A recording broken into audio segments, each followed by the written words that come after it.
இந்த போட்டோகிராஃபர்ஸ் தான் எப்பவுமே ஸ்மைல் ஃபேஸ் சொல்லுவாங்க. அதனால நானும் போட்டோங்களை எப்பவுமே ஸ்மைல் ஃபேஸ் சொல்றது. எல்லாம் ஸ்மைல் ஃபேஸுங்களை ஒரு போட்டோ எடுத்துகிட்டே இருக்குது. சந்தோஷம். இந்த வருடம் எல்லாருக்கும் சிறப்பாக அமையும். கொடுத்த நேரம் விட ரொம்ப சுருக்கமாக உன்னீதியை வெளிச்சத்தை போலாக்குவார், உன்னியாயத்தை பட்ட பகலை போலாக்குவார். அப்ப பாருங்க, சங்கீதம் 37 அதிகாரம் 6 வாசிக்கிறோம். உன் நீதியை வெளிச்சத்தை போலவும் உன் நியாயத்தை பட்ட பகலை போலவும் விளங்க பண்ணுவார் என்று ஆண்டவர் சொல்லுகிறார். கடந்த வருடம் ஒரு வாக்குத்தத்தத்தை நாங்கள் சொன்னோம். அந்த வாக்குத்தத்தத்தை எப்போதுமே டிசம்பர் கடைசி வாரத்திலே நான் என்னுடைய வாட்ஸ்அப்ல நான் குரூப்ல எல்லாம் போடுவேன். அப்ப ஒரு ஊழியக்காரர் சொன்னார், உங்க வாக்குத்தத்தம் எனக்கு அடுத்த வருடம் அல்ல, இந்த வருடமே படித்து விட்டது. அந்த வசனத்தை பார்த்தேன். திருச்சியில ஒரு ஸ்தாபனத்தில் அவர் கட்டப்பட்டிருந்தார். அவர் என்ன சொல்ல முடியாது. ஆனா இந்த வசனத்தை பார்த்தோன்னே நான் போய் கேட்டேன். அன்னைக்கு நைட்டே வேற ஊர்ல இருந்து ஒரு லாரி வந்துச்சு.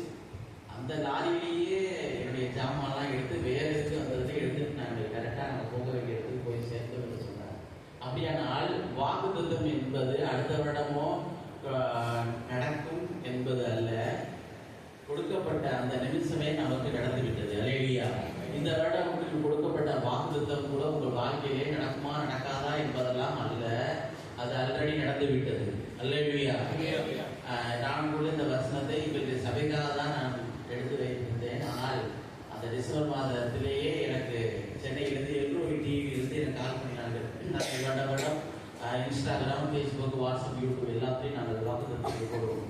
நானும் வீடியோவாக அதை பேசுவேன். அதை பார்த்து எல்லோரும் டிவியிலிருந்து பேசினார்கள். இந்த வருடம் எங்களுடைய சேனலிலே உங்களுடைய நீங்கள் தான் வாக்குத்த பேசணும் என்று சொன்னார்கள். அதே போல அவர்களும் அவருடைய டிவியிலே அதை ஒளிபரப்பினார்கள்.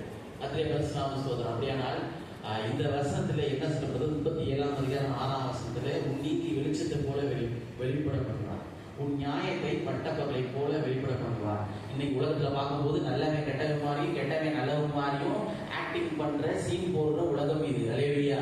அதுக்கு மத்தியிலே நீதி என்றால் என்ன, நியாயம் என்றால் என்ன ஒருவருக்கும் புரியாது. ஆனால் கர்த்தர் எல்லாவற்றையும் வேடிக்கை பார்த்து கொண்டிருக்கின்றார்.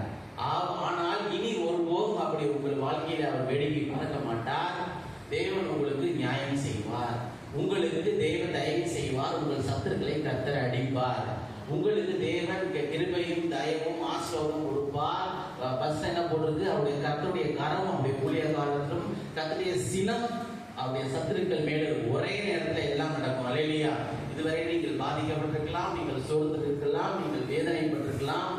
வாக்குத்தத்தம் எல்லாம் ஆசீர்வாதமா வந்திருக்கு. என்னுடைய வாழ்க்கையில ஆசீர்வாதம் வாக்குத்தத்தம் எப்படி வந்திருக்குன்னா, உனக்கு ஆசீர்வாதம் இருள் பூமி காரணம் ஜனங்களின் போடும், உண்மையில கர்த்தர் உதிப்பார். ஆனால் இருள் ஜனங்களுக்கு, பூமி குடிகளுக்கு இருள். சிபிஎம்ல இந்த இருள் நைட்டு ராத்திரி இருக்கும்போது நேற்று அவங்க கூட போட்டிருந்தார்கள், இந்த பூமி குடிகள் மீது தேவன் நான் ஒரு பெரிய பயங்கரத்தை அனுப்ப போகிறேன், ஒரு பெரிய இருளை அனுப்ப போகிறேன், ப்ராப்ளத்தை அனுப்ப போகிறேன்னு சொல்லி அந்த சிபிஎம்ல கூட அந்த மெட்ராஸ் சென்ட்ரல் இருந்து கூட அவர்கள் போட்டிருந்தார்கள். அதை தான் தேவன் எனக்கும் சொல்லியிருக்கிறார். தேவனுடைய பிள்ளைகளுக்கு, தேவனுடைய காரியத்திற்கு, விசுவாசிகளுக்கு இந்த ஆண்டு நன்மை மேல் நன்மை நடக்கும்.